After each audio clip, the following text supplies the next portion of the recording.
nosotros hoy queremos conocer una realidad muy concreta, la de los más chiquitines, la de los más pequeñitos. Creo que el alumnado de 2 a 6 años, nada menos, es decir, los más pequeñitos de la casa durante esta temporada de aislamiento. Podemos hablar un poquito de cómo lo han vivido, de cómo lo están viviendo en realidad en Iparraguirre y Castola, en Bilbao. Irati Echevarría, que nos escucha ya, Irati Echevarría, Saez de la Fuente, nos puede contar un poco de cómo lo están llevando. Irati, Kaixo, Egunon. Bueno, cuéntanos, ¿vosotros cómo lo lleváis? Bueno, pues, lo llevamos bien. Al final esto está siendo un gran reto, tanto para el alumnado como para las familias, como para el profesorado, ¿no? Día a día vamos intentando mejorar un poco, haciéndolo un poco mejor y, bueno, pues con mucha capacidad de adaptación. Y tanto que sí, claro, porque vosotros os encargáis de los más pequeñitos, ¿no? O sea, tampoco no hay mucha opción de hacer teleclases, ¿o cómo se hace? Claro, la verdad es que nos resulta muy complicado y estamos teniendo que tener mucho en cuenta pues las realidades tan dispares que hay dentro de las familias que tenemos en el centro. Al final, los horarios de trabajo, el teletrabajo, los 2 adultos en casa intentando cuidar de los peques y atenderles, pero que al final, pues bueno, todo lo estamos teniendo que hacer un poco a través de la pantalla. Y al final nosotros lo que decidimos es hacer un método un poco adaptable. Entonces lo que hemos hecho ha sido crear una página web donde cada semana volcamos contenidos. Hacemos vídeos, los sondereños y los maisus y bueno, pues dotarle un poco de contenido, haciendo un poco de todo, desde manualidades, recetas, actividades de matemáticas, de lectoescritura. Entonces las familias, cuando pueden, reproducen los vídeos y hacen las actividades. O sea, no hace falta un horario concreto. De esta forma, quien tiene que trabajar por la mañana puede hacer las actividades por la tarde o al contrario.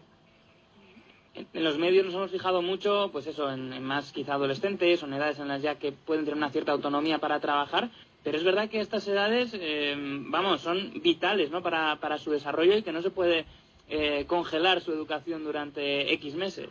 Exacto, sí. Pero sobre todo, bueno, aparte de, obviamente, la educación dentro del proceso educativo, nos parece que es muy importante la socialización y es lo que se está perdiendo ahora en las casas.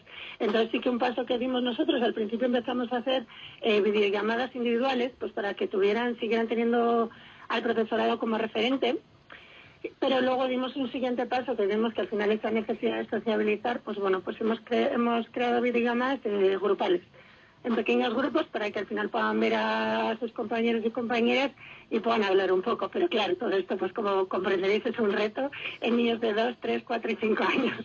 Es que claro, tú te encargas de los más pequeñitos, o sea, no sé yo ni cómo pueden mirar a la pantalla y atender un ratito largo. Bueno, es complicado, o sea, hay un poco de todo. Hay quien te saluda y te cuenta todo lo que ha hecho durante la semana, o quien se esconde detrás del sofá, o quien se pone a saltar, pero es un poco de todo. Ahí tenemos que desarrollar nuestra imaginación para captar su atención, que vuelva, porque claro, también igual te quieren enseñar un dibujo que lo tienen en el cuarto, entonces van hasta el cuarto y te lo traen. Entonces, bueno. Ya. Y claro, desde luego que divertidas. Sí, no, desde luego os lo pasaréis bien. Decía yo al principio que estáis estrujando un poquito la creatividad. Veo que sí, ¿verdad? Que es así. Sí. Muchas veces entre el profesorado hablamos de que nos estamos volviendo un poco youtubers. Pero al final todo vídeos, tutoriales, explicando, siempre trabajando delante de la pantalla. Sí. ¿Y qué tal lo están llevando? Lo dices, ¿no? Que os enseñan los dibujos. ¿Cuál es el feedback de las familias? El alumnado nos está enorgulleciendo mucho porque la verdad creemos que los más pequeños de la casa y las más pequeñas se están portando muy bien, están llevando muy bien el confinamiento, no se están quejando, están amoldándose a lo que les toca y desde luego que les vemos muy contentos. Ahora que además se les ha dado la oportunidad de salir a la calle un poco, pues todavía mejor. Sí, claro, es verdad. Me imagino que como experta, ¿no?, en educación, también es verdad que el contacto con el medio ambiente, hombre, vosotros también estaríais viendo, ¿no?, que era una cosa necesaria. Sí.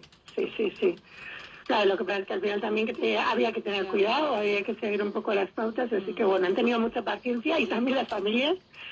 Y bueno, poco a poco se va viendo la luz. Claro, Irati, no sé cuántas canciones se habrán elaborado estas semanas de un buen lavado de manos. Hoy, por cierto, que es el Día Internacional del Lavado de Manos, pero que viene siendo desde hace semanas el Día Internacional del Lavado de Manos. ¿Cuántas canciones les habéis enseñado a los pequeñajos, ¿no?, con respecto a esto? Claro, canciones, tutoriales, cuentos sobre el coronavirus, de todo un poco. De hecho, hasta en Semana Santa creamos, pues al final, claro, eran vacaciones, no queríamos dar contenido, ¿no? Pues bueno, no queríamos que parecieran, o sea, que fuera como clases, queríamos que se dieran cuenta de que era otro tiempo diferente, entonces creamos la aventura pirata contra el coronavirus pirata.